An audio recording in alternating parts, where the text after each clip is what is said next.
Vikingos. En los libros de historia les contarán sobre hombres barbudos y brutales que aterrorizaban a Europa.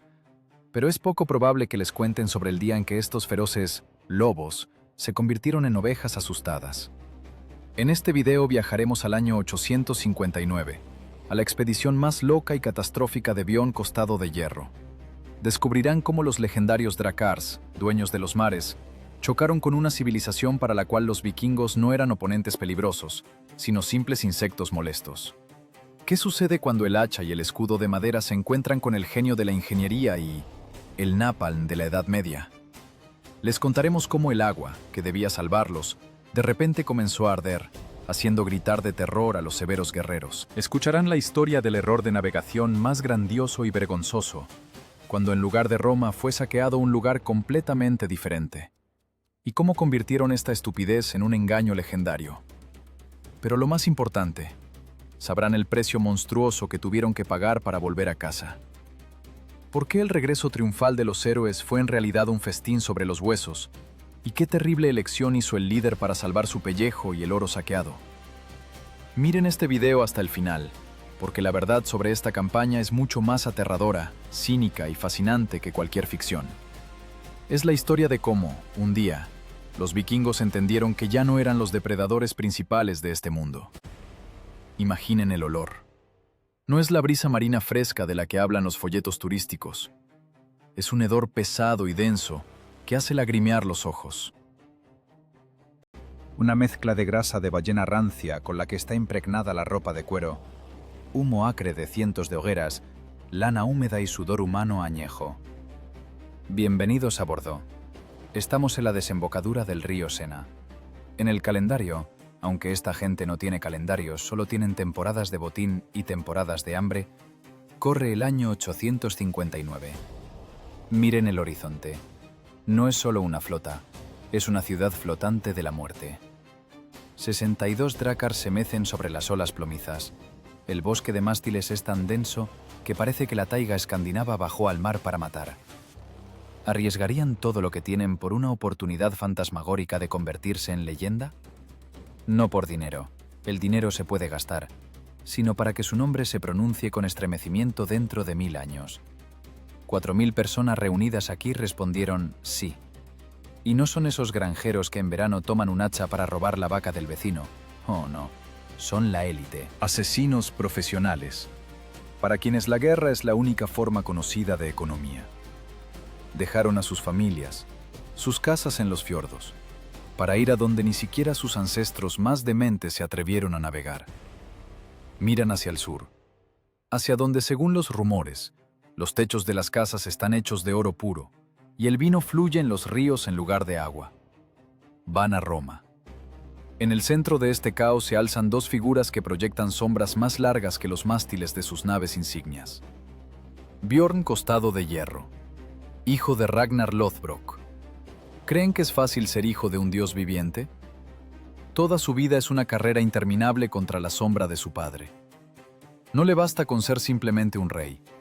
No le basta con saquear el reino franco, que ya de por sí se está desmoronando. Necesita una hazaña que eclipse todo lo que hizo el viejo Ragnar. A su lado está Hasting, mentor, hermano de sangre, un sociópata con ojos de hielo.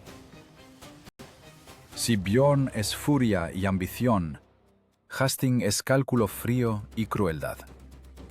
Los cronistas de la época, como los monjes de San Bertín, escribían sobre ellos con horror, como si fuera la llegada del anticristo. Pero seamos honestos, los monjes simplemente no entendían el modelo de negocio de los vikingos. Escuchen ese sonido. No es solo el crujido de la madera, es el sonido de la sobrecarga. Las bodegas están llenas no solo de provisiones, hay armas, montañas de armas, hachas, lanzas, escudos pintados en colores brillantes y agresivos, para infundir terror incluso antes de que comience la batalla.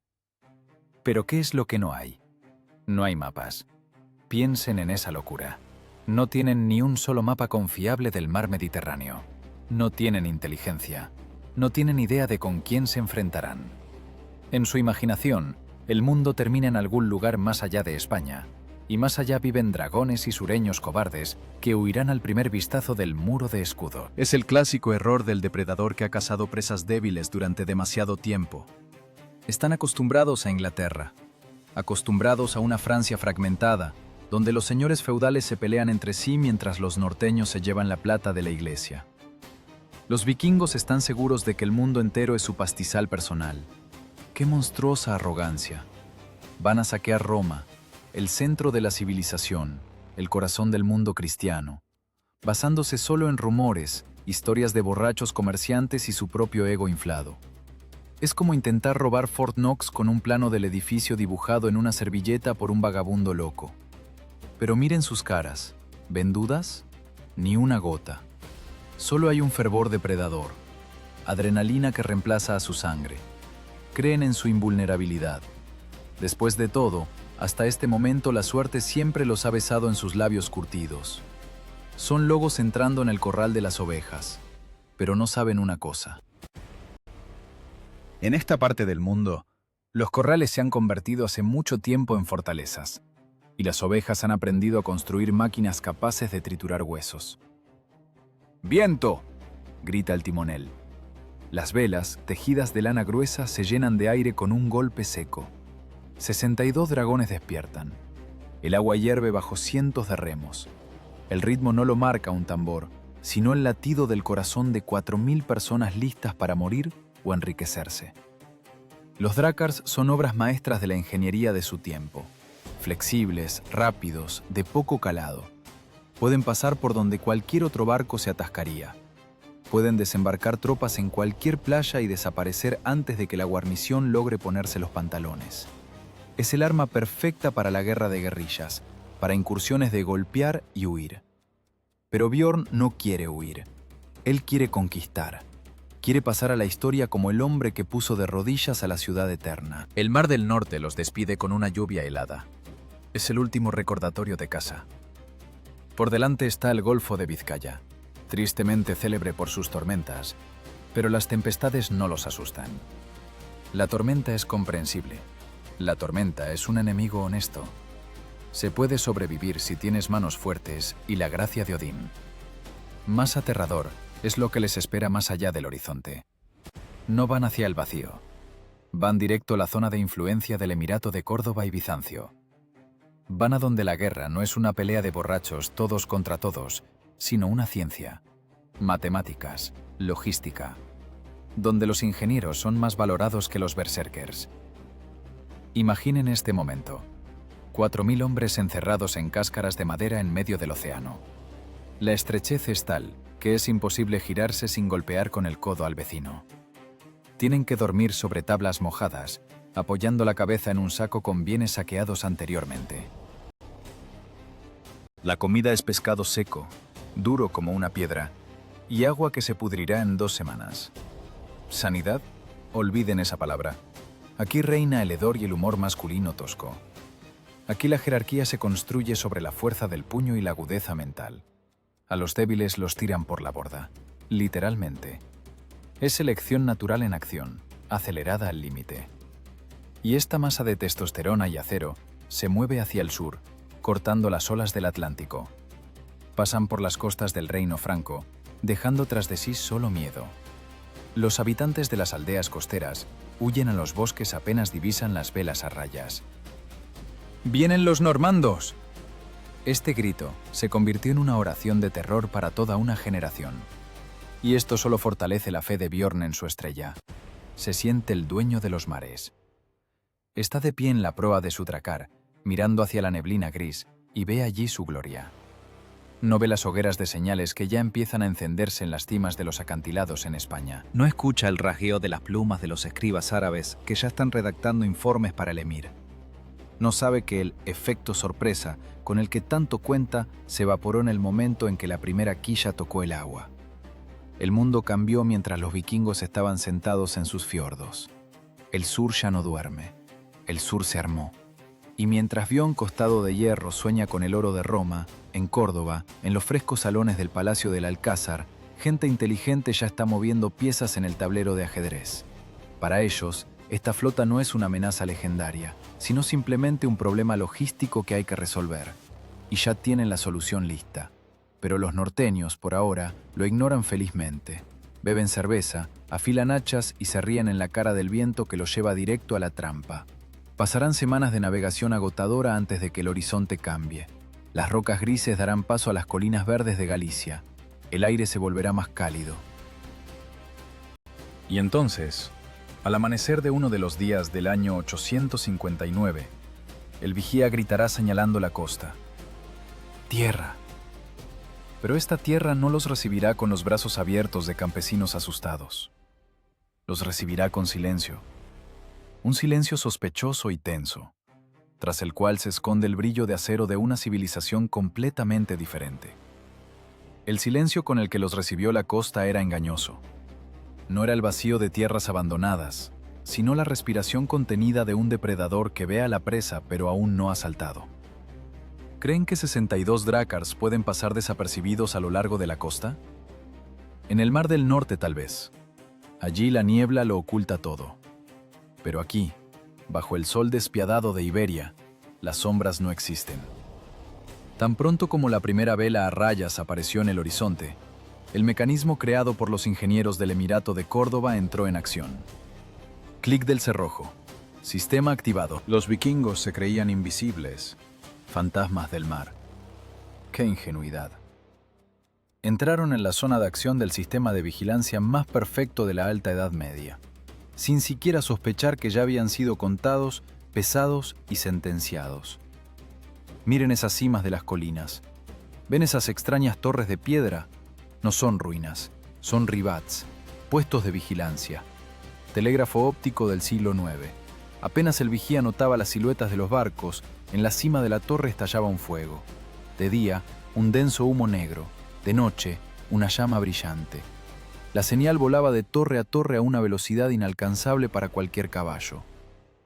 Mientras Bjorn, costado de hierro, examinaba la costa, decidiendo qué aldea quemar primero, la noticia de su llegada ya había recorrido cientos de millas y estaba sobre la mesa del emir en Córdoba. La información en este mundo viajaba más rápido que el viento.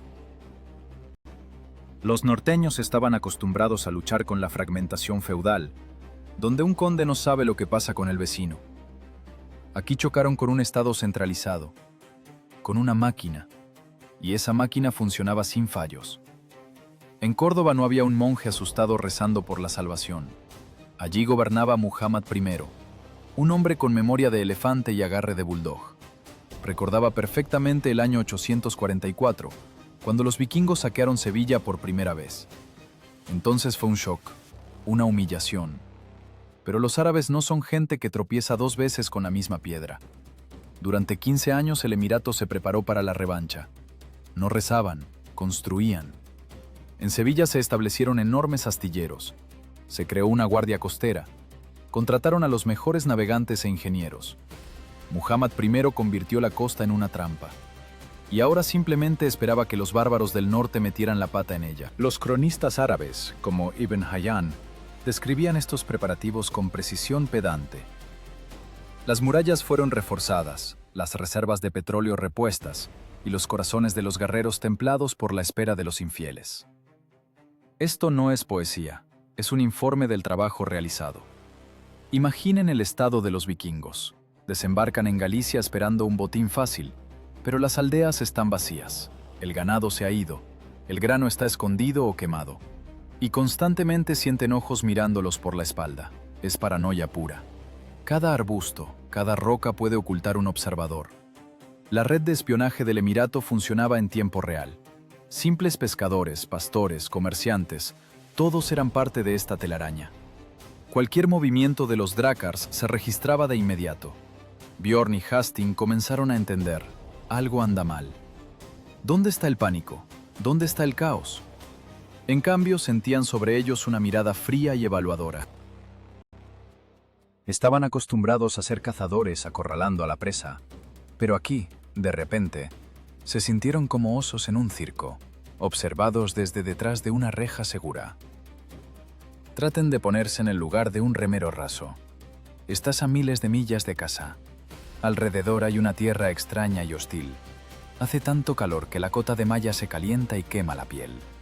El agua se acaba, y lo más aterrador, no entiendes las reglas de este juego.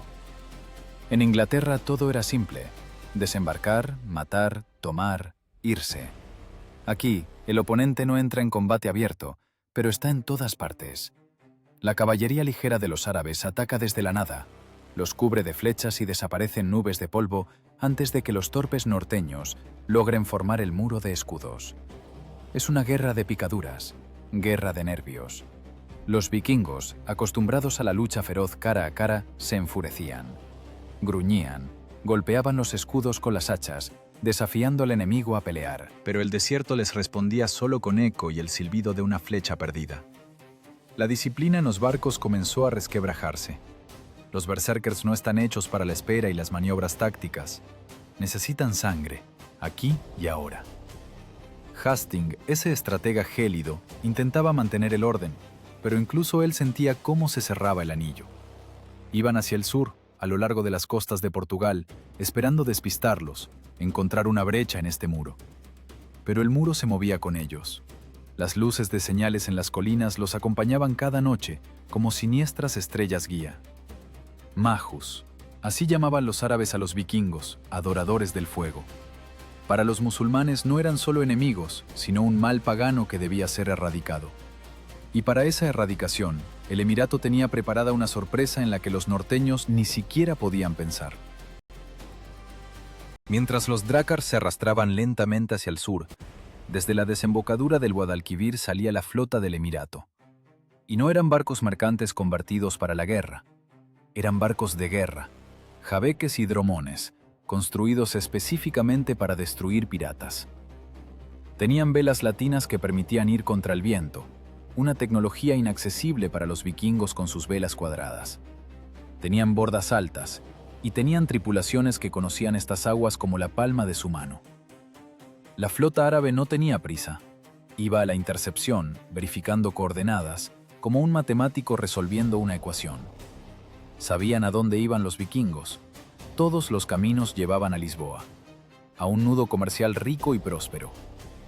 Bjorn veía en Lisboa un premio. El emir veía en Lisboa un yunque sobre el cual planeaba aplastar este martillo del norte. Ironía del destino, los vikingos, orgullosos de su arte de navegación, fueron tácticamente superados en el agua por gente del desierto. Pensaban que el mar les pertenecía por derecho de nacimiento, pero el Mediterráneo es un mar viejo.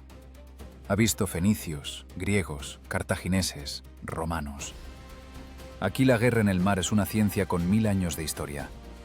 Y los vikingos trajeron aquí una táctica de pelea callejera, fuerza bruta contra una partida de ajedrez.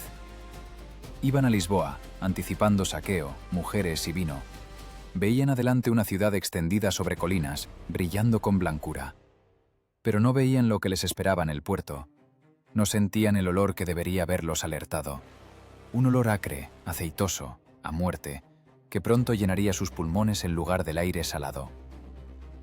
La escuadra de Bjorn se acercó a la desembocadura del río Tajo. Un cuadro majestuoso.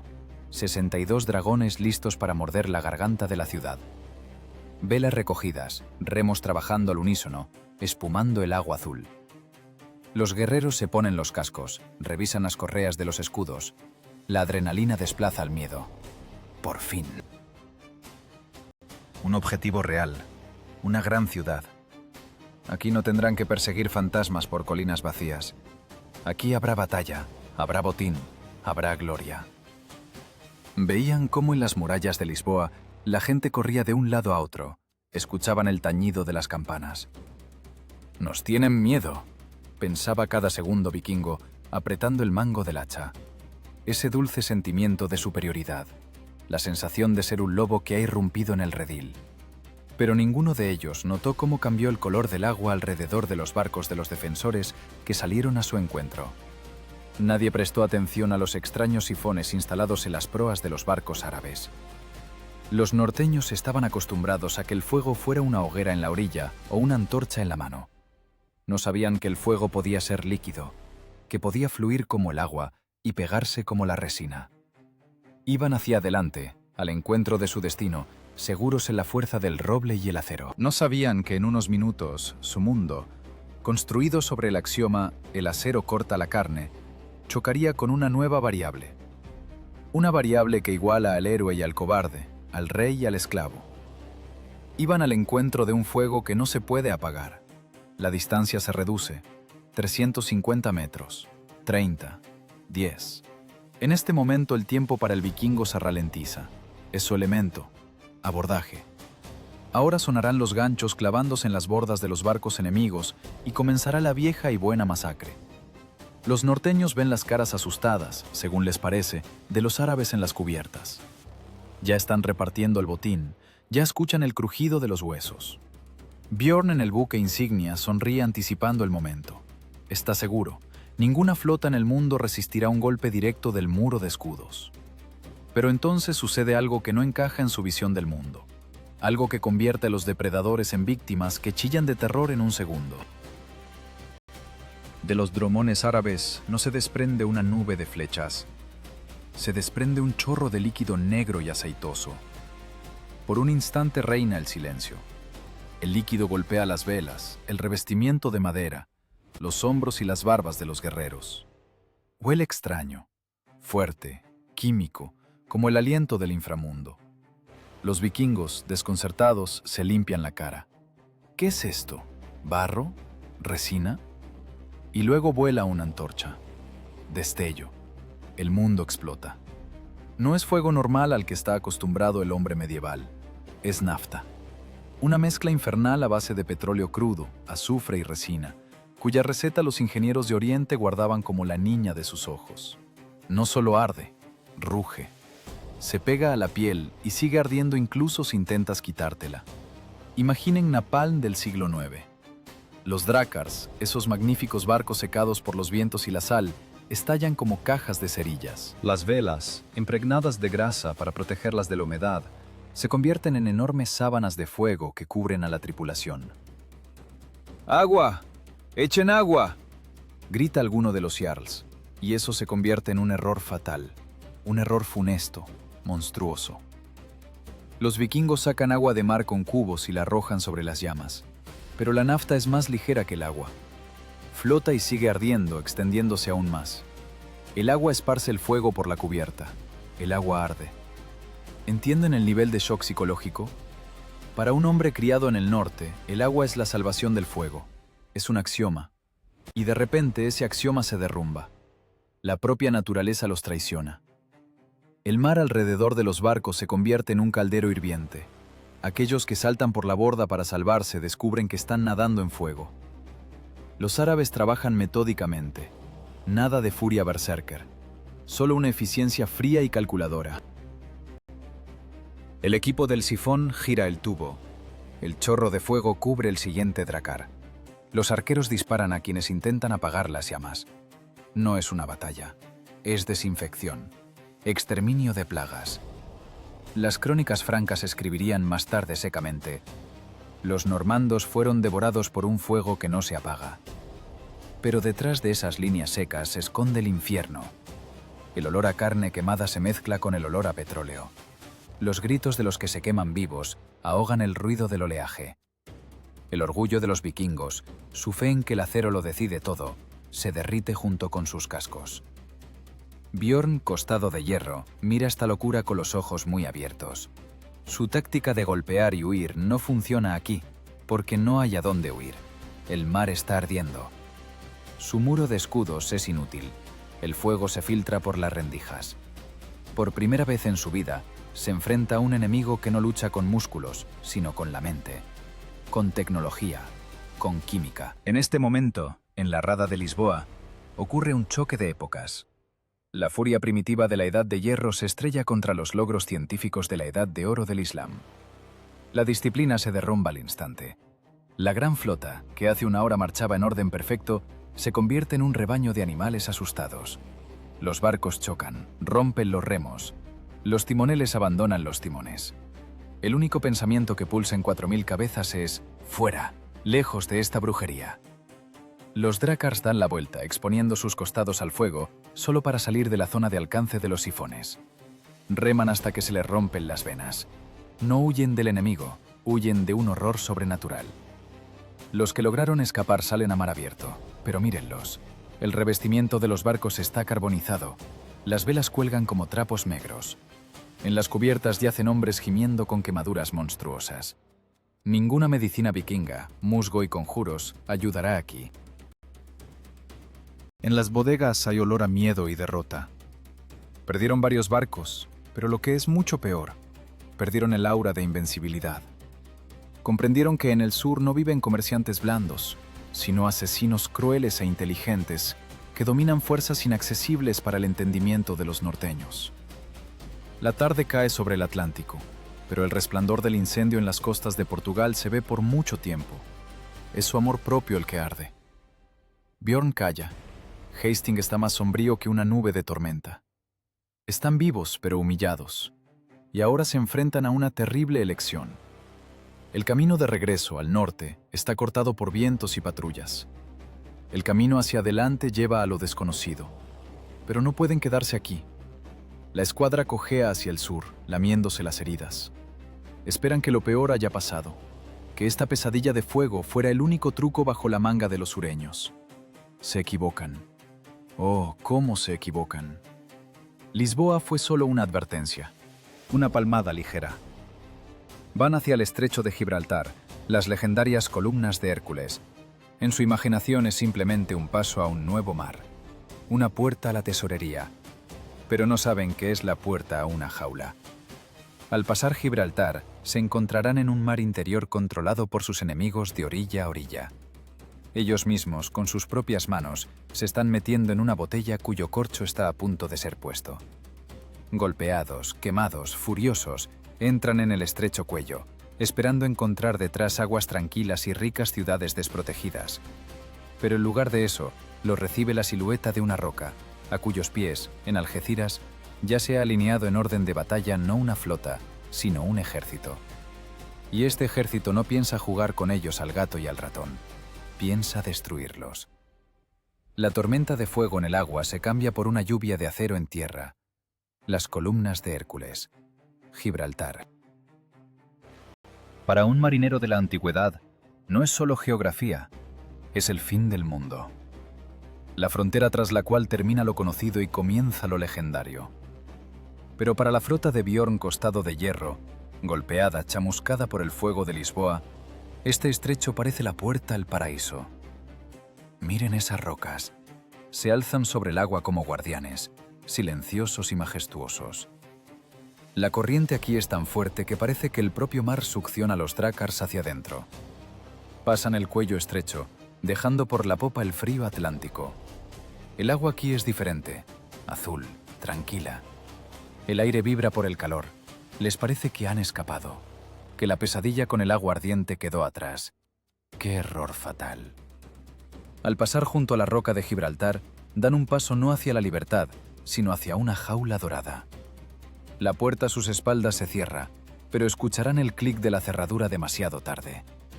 Justo al frente, la ciudad de Algeciras. Una perla verde en la orilla de la bahía. Los vikingos ven ricas mezquitas, mercados, almacenes. El instinto depredador, embotado por el miedo en las costas de Portugal, despierta con nueva fuerza. Aquí es, piensan. Aquí no hay flota con sifones, aquí hay tierra. Tierra firme y comprensible, en la que el hacha siempre gana.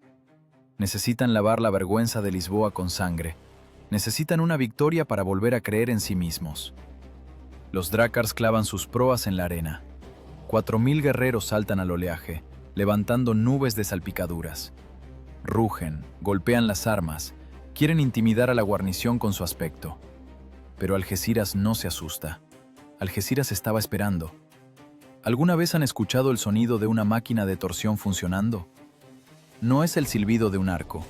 Es un zumbido bajo y gutural, parecido al golpe de un martillo gigante sobre una cuerda tensada al máximo.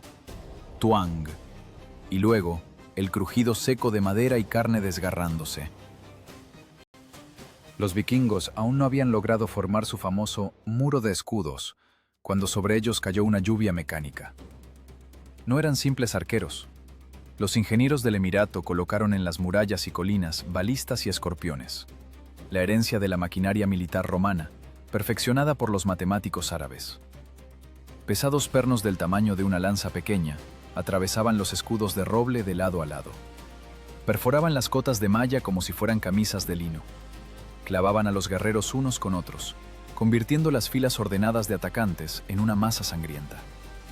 Imaginen el terror de un hombre que toda su vida creyó en la solidez de su escudo, y de repente ve cómo ese escudo vuela en astillas por el golpe de una fuerza invisible desde una distancia de 300 metros. No fue una batalla, fue un fusilamiento. Los vikingos resultaron estar en una galería de tiro, en el papel de blancos. ¡Adelante! ¡Acérquense!, grita Bjorn. La única oportunidad de sobrevivir bajo el fuego de artillería es forzar el combate cuerpo a cuerpo. Los norteños, tropezando con los cuerpos de sus compañeros, se lanzan hacia las dunas donde se esconden los enemigos. Pero aquí entra en juego el segundo elemento de la picadora de carne árabe: la caballería. Pero no caballeros pesados a los que se puede bajar del caballo con un gancho. Es caballería ligera, jinetes, hombres en rápidos caballos bereberes, vestidos con sedas ligeras y cuero. No aceptan el combate.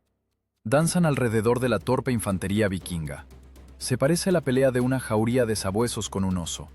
Los árabes atacan, cubren a los norteños con una lluvia de flechas ligeras y jabalinas, e inmediatamente retroceden apenas los vikingos intentan devolver el golpe.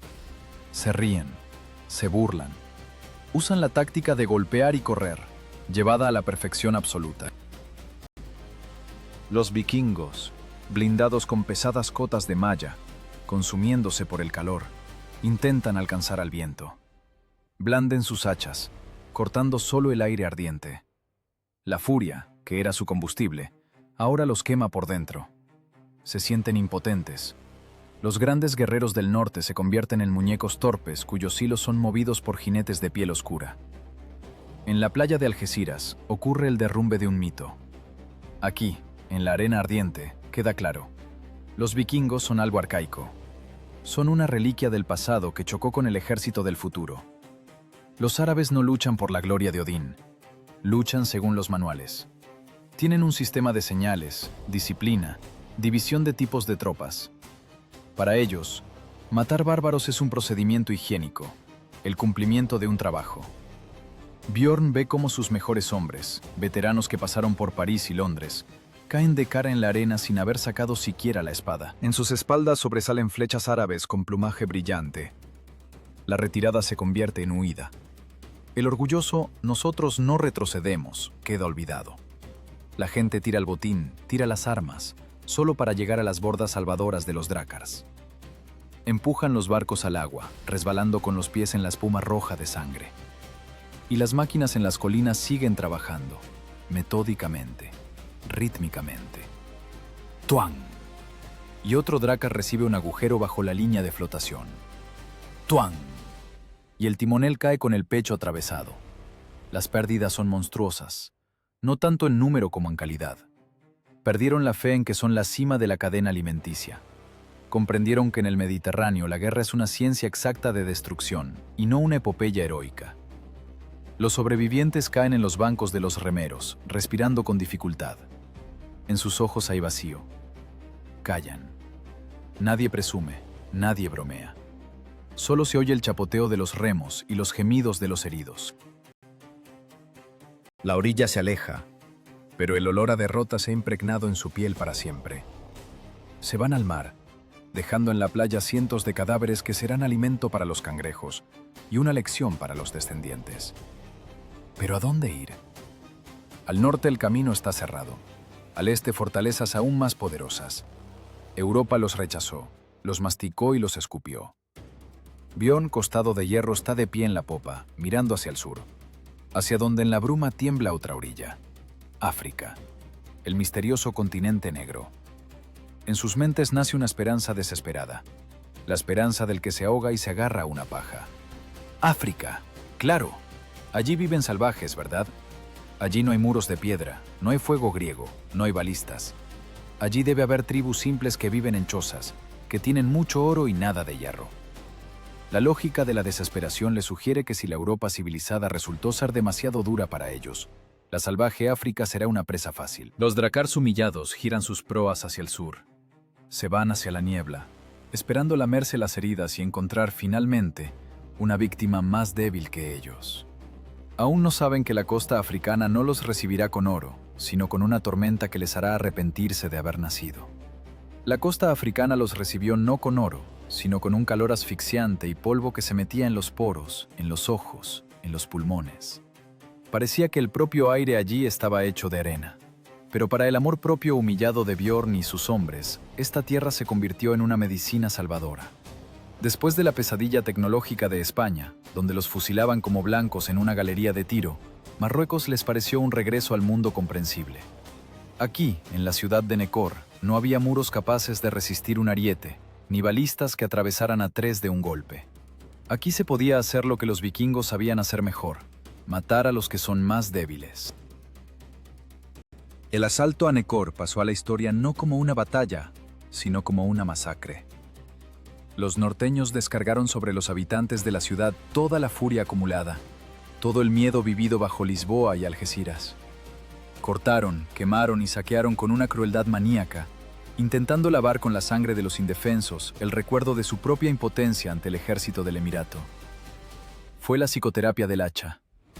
Los cronistas escriben que los vikingos capturaron el harén del gobernante local, pero el botín más extraño no fueron las mujeres ni la plata. Capturaron a los hombres azules. Nómadas cuya piel estaba teñida de índigo por sus ropas, o quizás africanos de piel oscura, a quienes las sagas nórdicas llamarían más tarde diablos negros. Para un chico del fiordo que toda su vida vio solo nieve y rocas grises, estas personas parecían seres de otro planeta. Los arrastraron a los barcos como animales exóticos para venderlos en Irlanda o mostrarlos en casa como prueba de que Bjorn llegó al fin del mundo. La victoria los embriagó. En las bodegas volvía a sonar el oro, bajo los pies lloraban las cautivas y los estómagos estaban llenos de carne fresca. Los vikingos volvieron a sentirse dioses. ¡Miren!, gritaban, levantando copas con vino. ¡Conquistamos África! Pasamos por donde no pisó pie de hombre del norte. Se relajaron. Olvidaron la regla principal del marinero. El mar da, pero el mar también quita. Mientras celebraban su victoria barata sobre una ciudad pacífica, el cielo sobre el Mediterráneo comenzó a cambiar de color. El azul dio paso a una pesadez plomiza. El horizonte desapareció. El aire se volvió denso e inmóvil, como antes del golpe de un látigo. Al mar Mediterráneo a menudo lo llaman la cuna de la civilización, un lago tranquilo. ¡Qué tontería! Los marineros locales saben, este mar es temperamental.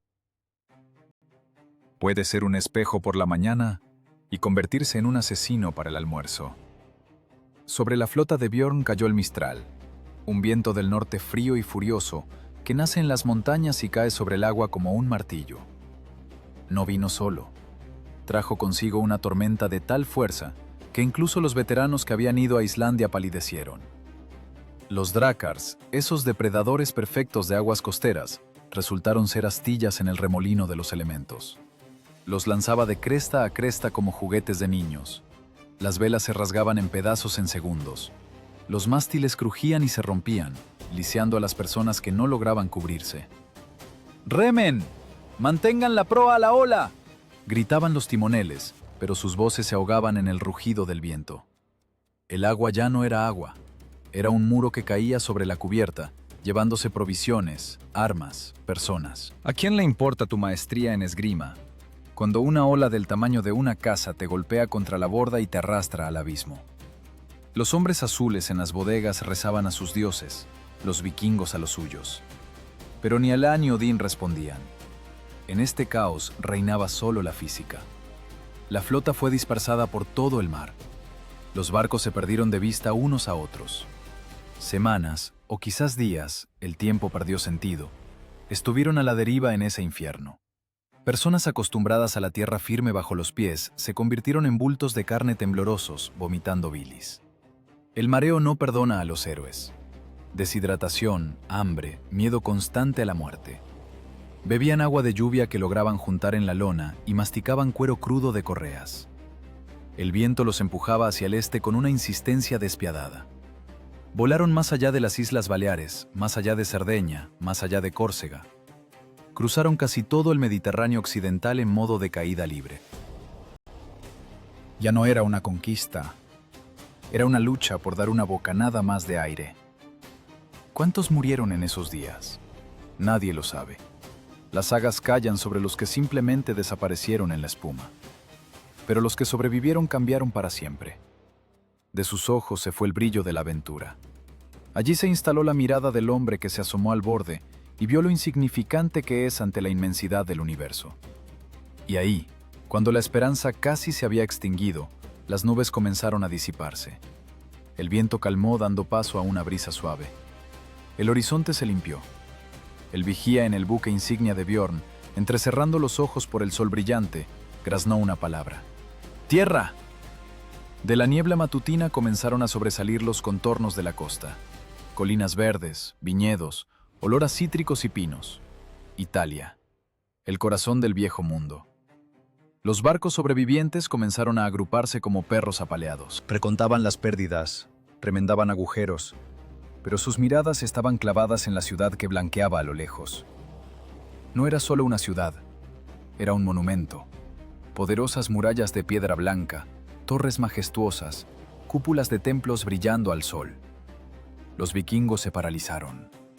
En sus cerebros inflamados y agotados, envenenados por ambiciones y sed de gloria, se activó un interruptor.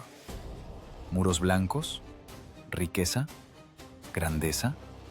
Solo puede ser un lugar. Roma, susurró alguien. La palabra voló por las cubiertas. ¡Roma! ¡La encontramos! Bjorn, costado de hierro, miraba la ciudad con ojos codiciosos. El destino parecía haber hecho una pirueta increíble. La tormenta que debía matarlos los trajo directo al objetivo principal de toda la expedición. Pensaban que los dioses los guiaron a través del infierno para entregarles las llaves del paraíso. ¡Qué ironía! ¡Qué grandiosa y trágica burla de la geografía!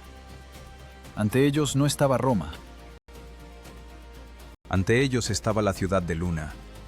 Antigua, rica, hermosa, pero solo un puerto de provincias en la frontera de Toscana y Liguria. Pero los vikingos no lo sabían. No tenían ni mapas ni guías. Solo tenían sed de lucro y la seguridad de ser los elegidos. Miraban las murallas de Luna y veían allí sus nombres escritos en la eternidad. Hasting, parado junto a Bjorn, ya entrecerraba los ojos calculando un plan. Las murallas parecían inexpugnables. Asaltarlas con un puñado de hombres demacrados era una locura. «Si no podemos tomarlas por la fuerza», dijo en voz baja, «las tomaremos con astucia». En su cabeza ya maduraba un plan que se convertiría en una de las páginas más cínicas y teatrales de la historia de los vikingos. Se preparaban para montar un espectáculo donde el pago por la entrada serían las vidas de los ciudadanos, y el escenario, el santo altar. El mayor error de navegación se preparaba para convertirse en el mayor engaño del siglo. Las murallas de la ciudad de Luna brillaban bajo los rayos del sol italiano, tan deslumbrantemente que dolía mirarlas. Para los vikingos agotados y salados, este mármol blanco era la mejor prueba. Ante ellos estaba Roma. La gran, eterna e inalcanzable Roma. Bjorn, costado de hierro, miraba estas fortificaciones y entendía una verdad simple y amarga. No pasarían. Incluso si tuvieran a las 4.000 personas en plena salud, estas murallas se convertirían en su tumba. Y ahora, con un ejército maltrecho, sin máquinas de asedio, el asalto sería simplemente una forma sofisticada de suicidio. La ciudad estaba cerrada como una ostra, y los vikingos no tenían cuchillo para abrirla. Pero donde el hacha es impotente, entra en juego el veneno de la mentira. Hasting, esa serpiente con apariencia humana, propuso un plan que por su audacia y cinismo superaba todo lo que había visto la historia de las guerras de aquel tiempo. Era el caballo de Troya, pero sin caballo de madera. Hasting decidió jugar con lo más sagrado que tenían los habitantes de la ciudad, su fe y misericordia. A las puertas de la ciudad no llamaron guerreros con un ariete, sino embajadores humildes. Llegaron sin armas, con las cabezas bajas. Su discurso era dulce como la miel y falso como un epitafio. «No queremos guerra», decían al obispo y al conde que salieron a negociar. «Estamos cansados, el mar nos ha golpeado, nuestro gran líder está agonizando. No quiere oro, quiere la salvación de su alma.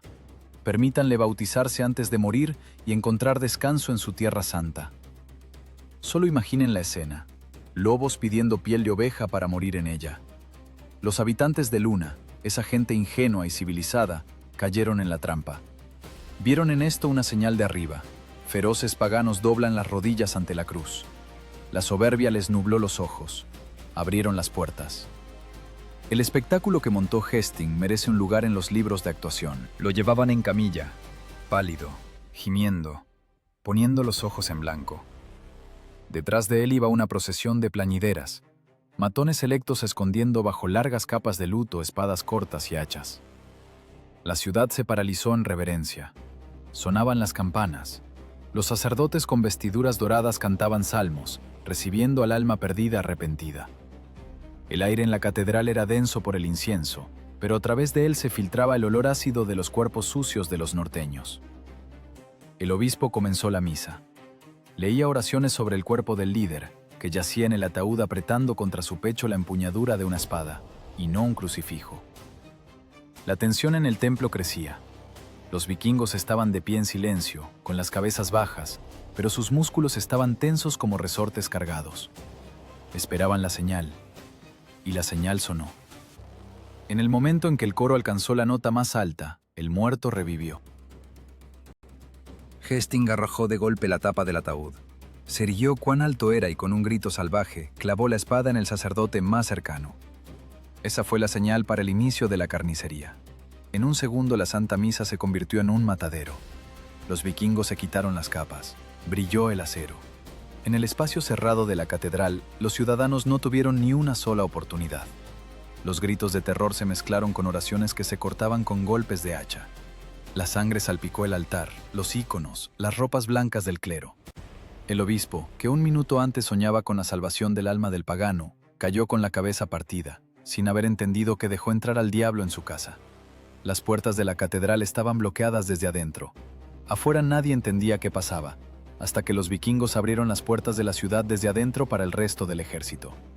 Y entonces el infierno se derramó por las calles de Luna. No fue un saqueo, fue un exterminio. La ciudad, que se creía protegida por murallas y fe, fue violada y saqueada en unas horas. Los vikingos se vengaban por todo, por el miedo en España, por el hambre en el mar, por la humillación. Sacaban de las casas todo lo que brillaba, copas de oro, sedas, joyas. Ataban a los prisioneros con cuerdas como a ganado. Hacia la tarde la ciudad de Luna dejó de existir como organismo vivo. Se convirtió en ruinas humeantes llenas de cadáveres. Bjorn y Hastings estaban de pie en la plaza central, embriagados por el triunfo. Lo hicieron, tomaron Roma, superaron a Ragnar, se convirtieron en leyendas en vida. A su alrededor yacían montañas de tesoros. Los soldados reían, bebían vino de las copas de la iglesia y se probaban ropas de patricios. Parecía que el mundo finalmente se había doblegado ante su voluntad. Pero la historia es una dama con un sentido del humor muy oscuro. En pleno festejo, trajeron ante los reyes a un prisionero, un habitante local que, temblando de miedo, les abrió los ojos. ¿Roma?, volvió a preguntar tartamudeando. Señores, Roma está a cientos de millas al sur. Esto es Luna. El silencio que se apoderó de la plaza fue más pesado que una losa funeraria. La sonrisa se borró de la cara de Bjorn. Hastings se quedó inmóvil, apretando el puño. Grandes conquistadores, conquistadores de imperios, acababan de saquear un pueblo de provincias. Una ciudad provinciana que confundieron con la capital del mundo por su hermosa fachada. ¡Qué humillación! ¡Qué monstruoso error de navegación! Todos esos sacrificios, todo ese riesgo, ¿para convertirse en los héroes de un chiste? Estaban parados en medio de una ciudad en llamas, llena de cadáveres, y se sentían no ganadores, sino idiotas. La furia al darse cuenta del error fue terrible. Bjorn ordenó quemar la ciudad hasta los cimientos para borrar de la faz de la tierra la evidencia de su vergüenza. «Si esto no es Roma, que no quede piedra sobre piedra», rugía. Tomaron tanto botín que los drácars se asentaron en el agua hasta las chumaceras. Pero el sabor de la victoria se volvió amargo como la ceniza. Comprendieron que su odisea había llegado a un callejón sin salida. Ya no tenían fuerzas para buscar la verdadera Roma. El ejército estaba agotado, los barcos requerían reparaciones, las bodegas estaban llenas. Llegó el momento de volver. ¿Pero volver a dónde? Estaban en el corazón del mar Mediterráneo, a miles de millas de casa. y la única salida de esta trampa, el estrecho de Gibraltar, era el cuello estrecho de una botella. Y los vikingos sospechaban que el corcho de esa botella ya estaba enroscado. El emir de Córdoba no los había olvidado. Mientras jugaban a los conquistadores en Italia, la flota árabe construyó un bloqueo con el que los norteños ni siquiera podían soñar. Björn dio la orden de izar las velas. Se iban de luna como hombres ricos, pero cada uno de ellos sentía un escalofrío en la espalda. No iban a casa, iban a abrirse paso a través de un muro de fuego, y esta vez ningún truco teatral de Hastings los salvaría. Las apuestas estaban hechas y habría que pagar con sangre. Los Thrakars, balanceándose pesadamente sobre las olas bajo la carga del oro, tomaron curso al oeste, al encuentro de su batalla más terrible. Los Thrakars iban pesados, como bestias saciadas y perezosas. Se asentaron en el agua hasta la borda. Ya no son esos lobos marinos veloces que salieron de la desembocadura del Sena hace 3 años. Son almacenes flotantes. Las bodegas están llenas de oro, plata, sedas y esclavos. Cada remada cuesta trabajo. El peso de lo robado los tira al fondo, ralentiza la marcha, les quita maniobrabilidad. La codicia es una magnitud física, y ahora se mide en toneladas. Björn, costado de hierro, y sus hombres van al oeste, a la única salida de esta bañera gigante, al estrecho de Gibraltar. Piensan en casa, en cómo entrarán en los fiordos como triunfadores, cómo arrojarán oro a la multitud, cómo los escaldos compondrán canciones sobre ellos. En sus cabezas ya suena la música de la victoria. Pero olvidaron que están en un tablero ajeno, donde las reglas no las pone el que golpea más fuerte con el hacha, sino el que sabe esperar. El mar Mediterráneo tiene forma de botella, y ahora los vikingos navegan hacia su cuello. Esperan deslizarse. Rezan para que el emir se haya olvidado de ellos, ocupado con sus disputas internas o guerras con los cristianos. ¡Qué ingenuidad! La máquina estatal de Córdoba no olvida ofensas y nunca deja puertas abiertas. Cuando el horizonte comenzó a estrecharse, abriendo la vista a las columnas de Hércules, el corazón de cada vikingo dio un vuelco. Y luego se cayó a los talones. No había salida. El estrecho estaba sellado. Desde la orilla europea hasta la africana, hasta donde alcanzaba la vista, había un muro de velas. No era una patrulla, era una armada. La flota del Emirato se alineó en una línea de batalla perfecta, bloqueando cada metro de agua. Dromones, jabeques, galeras pesadas. Eran tantos que parecía que se podía caminar de España a Marruecos saltando de cubierta en cubierta sin mojarse los pies. Imaginen ese espectáculo con los ojos de un hombre que entiende que le queda de vida exactamente lo que tarde la flota enemiga en izar velas. Es un terror absoluto, que hiela la sangre. Los vikingos estaban acostumbrados a ver ante sí el mar abierto, libertad de maniobra, y aquí vieron un callejón sin salida. Una empalizada continua de mástiles tras la cual los esperaba la muerte. Los árabes no solo esperaban, se prepararon para recibir a los huéspedes con generosidad oriental. En la proa de cada barco brillaban al sol los tubos de cobre de los sifones. Esas mismas gargantas de dragón que escupían fuego líquido bajo Lisboa, solo que ahora eran cientos. En ese momento Björn entendió en qué trampa había metido a su gente. Pensaba que saqueaba costas indefensas y en realidad simplemente estaba recaudando impuestos para el emir.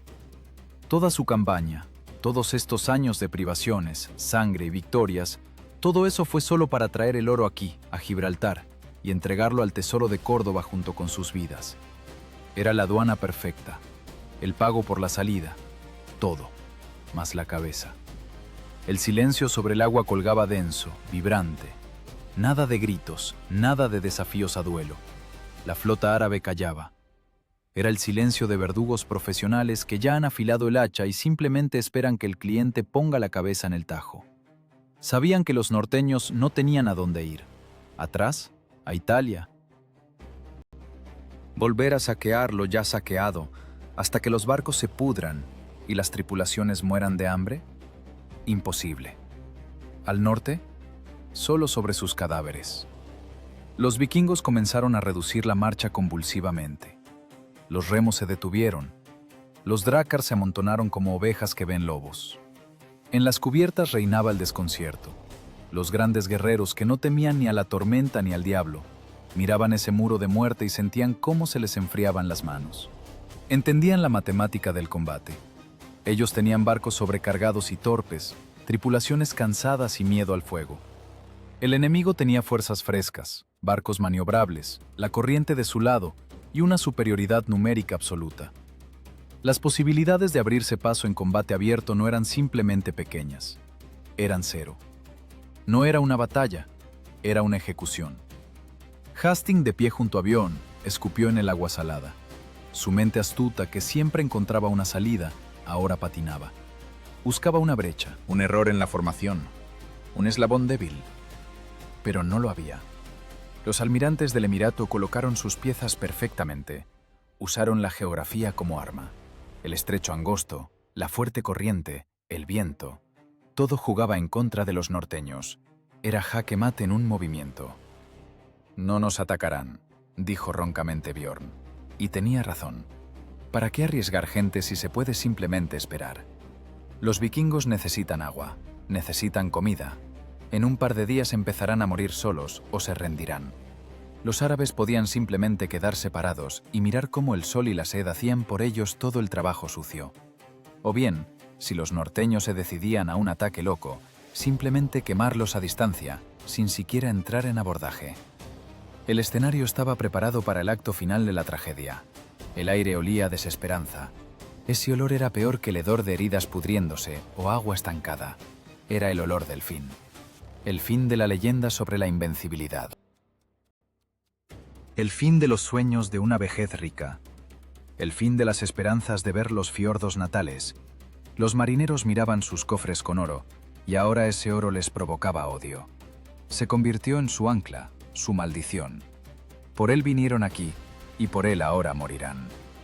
Pero en los ojos de Bjorn Costado de Hierro, hijo de Ragnar, comenzó a arder una llama oscura y demente. La llama de un hombre acorralado que no tiene nada que perder excepto su vida, que de todos modos ya vale menos que una vela agujereada. Miraba a la flota enemiga no como un muro, sino como un desafío. Si no se puede pasar a través del muro, hay que romperlo. Incluso si para eso hay que romperse la propia cabeza contra él. Entendía que no lograría salvar a todos. La flota está condenada, el oro está condenado. Pero la leyenda debe sobrevivir. La trampa mediterránea se cerró. El sol se inclinaba hacia el ocaso, tiñendo el agua de color sangre, un presagio sombrío de lo que les espera mañana. La noche caía sobre el estrecho, pero nadie en los drácars dormía. Afilaban hachas, aunque entendían que contra el fuego líquido, el hacha es inútil. Se despedían unos de otros, y en ese silencio opresivo maduraba una decisión, tan monstruosa como la única posible. Una decisión que exigirá pagar el precio más alto que puede pagar un líder. Bjorn preparaba su flota para el último salto. Un salto no al agua, sino directo al infierno.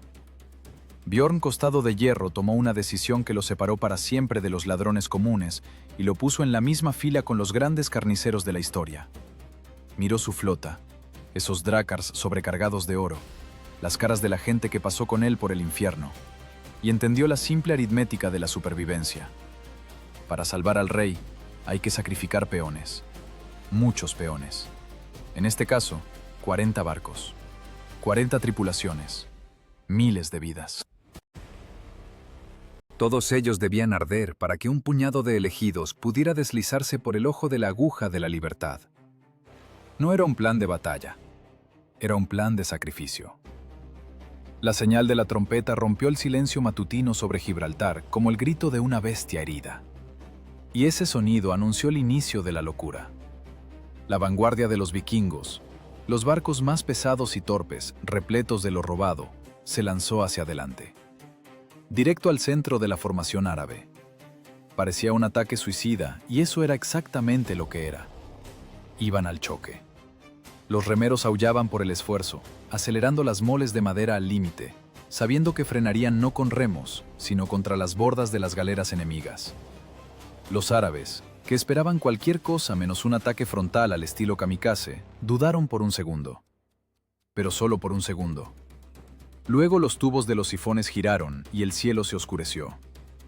Chorros de fuego líquido golpearon al encuentro de los norteños. La primera fila de Drakkars estalló al instante, pero no se detuvieron. Los barcos en llamas, convertidos en antorchas gigantes, chocaron por inercia contra la ordenada línea del bloqueo. El crujido de remos rompiéndose y el crujido del revestimiento se escuchó, probablemente hasta en África. Vikingos en llamas saltaban a las cubiertas de los barcos árabes, llevando muerte y caos. Comenzó la melé. El centro del estrecho se convirtió en un caldero hirviente de fuego, humo, sangre y escombros. Era un infierno creado por manos humanas. La nafta se derramaba por el agua y el mar ardía. La gente ardía. Los gritos de los moribundos se fundían en un zumbido continuo e inhumano. Los árabes se vieron obligados a concentrar fuerzas en el centro para detener esa loca irrupción de brulotes ardientes. Su formación se rompió. La atención de los almirantes estaba clavada en ese apocalipsis de fuego. Quemaban los Drakkars uno tras otro, disfrutando de su superioridad técnica, sin notar lo principal. En el momento en que el centro del estrecho se convirtió en una picadora de carne, Bjorn y Hesting hicieron su jugada en los barcos más rápidos. No fueron al centro, se lanzaron hacia la orilla sur, hacia las rocas de África, hacia donde hervía la espuma blanca del oleaje, hacia donde asomaban arrecifes afilados como navajas. Los capitanes árabes consideraban ese sector impasable para grandes barcos. Ningún marinero sensato se habría metido en esos colmillos de piedra. Pero los vikingos ese día no eran sensatos, eran desesperados. Los Drakkars volaban a metros de las rocas mortales. Las quillas rechinaban contra las piedras, arrancando el revestimiento. Las olas los lanzaban contra los arrecifes, y las tripulaciones tenían que empujarse con los remos directamente desde las rocas, rompiendo madera, desgarrando músculos. Era ruleta rusa en el agua, una remada equivocada, y el barco volaría en astillas. Pero el poco calado de los Drakkars, su legendaria flexibilidad y la maestría de los timoneles hicieron un milagro. Mientras las fuerzas principales del Emirato remataban a los suicidas en el centro del estrecho, 20 barcos se arrastraron por el mismo borde de la muerte, literalmente arañando con sus costados la costa africana. Fue un salto a través del ojo de una aguja.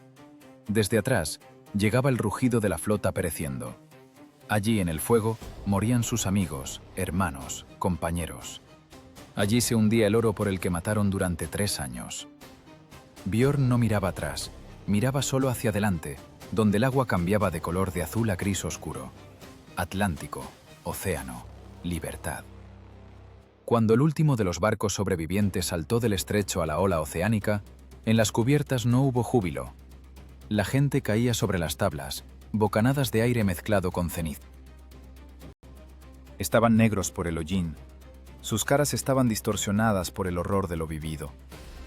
De 62 banderines que salieron orgullosamente a la campaña, al Atlántico irrumpieron solo 20. 40 barcos se quedaron ardiendo en el estrecho de Gibraltar, 2/3 del ejército, miles de guerreros. Todos ellos fueron el pago por esa maniobra. Bjorn Costado de Hierro compró su vida y la vida de un puñado de afortunados con una moneda que no se usa en los mercados. Pagó con las almas de su gente. El viento del Atlántico les golpeó en las caras. Frío, salado, duro. Se llevaba el olor a quemado, pero no podía llevarse la memoria. Los que miraban hacia atrás veían una columna de humo negro elevándose al cielo. Era su gran flota terminando de arder. Eran sus ambiciones de conquistar el mundo por la fuerza de las armas terminando de arder. En ese momento cada sobreviviente entendió. El mar Mediterráneo no es una presa, es una trampa. Y acababan de roerse la pata para salir de ella. Iban hacia el norte, perseguidos por el miedo a la persecución. Pero los árabes no los perseguían. ¿Para qué? La escuadra del Emirato hizo su trabajo, destruyó la amenaza, dio una lección y protegió sus aguas. ¿Lamentar un par de docenas de desarrapados que escaparon? Que el mar se encargue de ellos. Y el mar estaba listo para tomar el relevo. A los vikingos casi no les quedaban provisiones. El agua se agotaba. La comida se quemó o se hundió junto con los barcos caídos. Las bodegas de los Drakkars sobrevivientes estaban medio vacías. Mucho tuvo que ser tirado por la borda para aumentar la velocidad durante la fuga. Comenzó la agonía del regreso. Los días se fundían en una franja gris interminable. El hambre comenzó a roer los estómagos más fuerte que el miedo. La gente se debilitaba. Los que ayer remaban furiosamente abriéndose paso entre los arrecifes, hoy yacían tumbados, sin fuerzas para levantar la mano.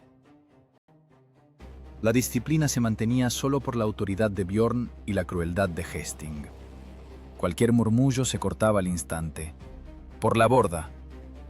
Bocas extrañas no hacían falta aquí. Se convirtieron en fantasmas. Una flota de muertos vivientes a la deriva en la niebla. Pero es precisamente en este estado de agotamiento extremo, al borde de la locura, donde en la cabeza del vikingo nace la desfachatez más salvaje. Entendían, volver a casa como mendigos, habiendo perdido 2/3 de la gente, es una vergüenza peor que la muerte. El norte no perdona a los perdedores. Al rey que acabó con el ejército y no trajo nada, no le espera el trono, sino un cuchillo en la espalda de los competidores. Necesitaban una victoria, cualquiera, sucia, rápida, rentable. Necesitaban un rescate que justificara todas estas muertes. Y cuando en el horizonte aparecieron las costas de Navarra, en los ojos de Bjorn volvió a encenderse esa misma llama. La llama del depredador que, Incluso desangrándose, está listo para dar un último mordisco mortal. Pamplona, la ciudad de la que habían oído hablar. La ciudad donde está sentado el rey. Y ese rey se convertirá en su boleto dorado a casa. El océano Atlántico no es el cálido mar Mediterráneo. Aquí no hay brisas suaves ni olor a cítricos. Aquí solo hay olas de plomo, frío que cala hasta los huesos y un vacío gris interminable. 20 drácar sobrevivientes se arrastraban hacia el norte, recordando a un cortejo fúnebre. Miren a estas tripulaciones. Ya no son los guerreros de élite que hace 3 años soñaban con la gloria. Son esqueletos forrados en piel de pergamino, los ojos hundidos, los labios agrietados hasta sangrar por la sal y la deshidratación. Su ropa se convirtió en harapos a través de los cuales se transparentan las costillas. En las bodegas hay vacío. Las últimas migajas de galletas se comieron hace semanas. la gente mastica correas de cuero intentando engañar a los estómagos que ya han empezado a digerirse a sí mismos. El olor en los barcos es insoportable. Es el olor a cuerpo pudriéndose en vida, a disentería y desesperación. La disciplina se mantiene de un último hilo, del miedo a ser tirado por la borda. Pero más aterradora que el hambre para esta gente era la vergüenza. Volvían a casa, ¿pero con qué? ¿Con historias de cómo los quemaron como chinches? ¿Con las manos vacías? Para un vikingo volver de una larga campaña como mendigo es la muerte social. Es una vergüenza que caerá como una mancha sobre todo el linaje. No los recibirán como héroes, los recibirán con burlas. Las viudas de esos 40 barcos que ardieron en Gibraltar los maldecirán. Bjorn Costado de Hierro entendía, si llega al fiordo en ese estado, su autoridad se derrumbará más rápido que un mástil en la tormenta. Necesitaba un as bajo la manga, necesitaba un milagro. Y cuando llegaron al Golfo de Vizcaya, bordeando las costas de Navarra, la desesperación se transformó en locura, una desfachatez absoluta y cristalina. Se enteraron, tal vez por pescadores capturados, que muy cerca, en el interior, se encuentra la ciudad de Pamplona. Y allí está el rey García Íñiguez, no un conde menor, sino un rey entero, vivo, rico y, lo más importante, despreocupado. Bjorn miró a su gente. Apenas se mantenían en pie. Muchos no tenían fuerzas para levantar el escudo, pero cuando dijo la palabra oro, en sus ojos apagados estalló esa misma llama terrible. La llama del depredador que, incluso muriendo, está listo para aferrarse a la garganta. Fue un todo o nada. Dejar los barcos, el único medio de salvación, e irse al interior de territorio ajeno con un puñado de gente medio muerta. Si los cortaban del mar sería el fin, pero ya no tenían nada que perder. Desembarcaron en la orilla parecidos a un ejército de vampiros levantados del infierno. Los habitantes locales, al verlos, huían no de la fuerza de las armas, sino del horror ante su aspecto. Estos norteños no parecían personas, parecían la mismísima muerte. La marcha forzada a Pamplona fue una hazaña de voluntad. Iban con los restos de adrenalina empujados por la codicia. Y llegaron a tiempo. El rey García Íñiguez no esperaba visitas. ¿Quién en su sano juicio esperaría un ataque desde el mar cuando hasta el mar hay cientos de verstas, y los vikingos, según los rumores, hace tiempo perecieron en el Mediterráneo? El efecto sorpresa funcionó perfectamente. La defensa de Pamplona se desmoronó sin haber logrado reunirse. Los vikingos irrumpieron en la ciudad no como un ejército, sino como una manada de ratas hambrientas. No perdían tiempo en saquear casas. Necesitaban solo una presa, el premio mayor. La captura del rey fue rápida y dura. García Íñiguez, gobernante de la orgullosa Navarra, terminó con grilletes, rodeado de gente que olía a mar, sangre y locura. Miraba a Björn y no entendía quién estaba frente a él, un gran general o un rey de mendigos. Pero cuando comenzaron las negociaciones sobre el rescate, el rey entendió. Frente a él había mendigos muy caros. Los vikingos presentaron una factura que hizo que a los tesoreros de Navarra se les oscureciera la vista. 70.000 dinares de oro. Solo piensen en esa cifra. 70.000. Calculado en plata y bienes de aquel tiempo, es una suma astronómica. Es el presupuesto de un pequeño estado para varios años. Era el precio de la vida del rey. Y Navarra pagó. Sacaron todo del tesoro. Quitaron las joyas a las mujeres. Fundieron los utensilios de la iglesia. Caravanas con oro y plata se dirigieron a la costa, donde esperaban los drácars. Fue un momento de transformación mágica. Ayer eran desarrapados comiendo sus botas. Hoy se convirtieron en las personas más ricas de su tiempo. El desastre militar que se llevó 2/3 de la flota, de un plumazo se convirtió en el proyecto financiero más exitoso del siglo. 70.000 monedas de oro. Este oro no solo llenó las bodegas, lavó la vergüenza, justificó la muerte de miles de camaradas. Compró el silencio de las viudas y el respeto de los jarls. Los vikingos cargaban sacos con el rescate y les temblaban las manos. No por debilidad, sino por euforia. Reían, se abrazaban, lloraban. Era la risa histérica de personas que engañaron al propio destino. Sobrevivieron al infierno de fuego de Lisboa, pasaron a través de las flechas de Algeciras, sobrevivieron a la tormenta, engañaron a la muerte en Gibraltar y ahora, en la misma meta, se llevaron el premio gordo. Al rey lo soltaron. Ya no lo necesitaban. Humillado, robado, miraba tras los barcos que se iban, sin entender cómo un puñado de bárbaros pudo poner a su reino de rodillas. Y los drácars, nuevamente asentados pesadamente en el agua, pero ahora por la agradable pesadez del oro, desplegaron las velas a rayas hacia el norte. El viento finalmente era favorable. El Atlántico ya no les parecía hostil. Ahora era el camino a casa, el camino de los triunfadores. Björn Costado de Hierro estaba de pie en la popa, apoyado en una espada ricamente decorada, y miraba el horizonte. Sabía que lo recibirían como a un héroe. Nadie preguntará a qué precio se consiguió este oro. Nadie recordará a los que se quemaron vivos en el estrecho. La historia ama a los ganadores, y el oro es el mejor borrador para eliminar detalles desagradables. Iban a casa para convertirse en leyendas, dejando a sus espaldas una Europa en llamas y una África saqueada. Pero en el fondo de su alma cada uno de ellos sabía: no llevan a casa solo oro, llevan conocimiento. Un conocimiento terrible de que el mundo cambió y el tiempo de las incursiones impunes llega a su fin. Pero mientras las bodegas estén llenas, se puede no pensar en eso. Por ahora son los reyes del mar. El viento cambió. Quien ha navegado sabe ese olor. Olor a sal que se vuelve punzante. Olor a pino, hielo y piedra mojada. No es el aroma especiado de África, ni la dulzura podrida de los pantanos de Italia. Es el olor a casa.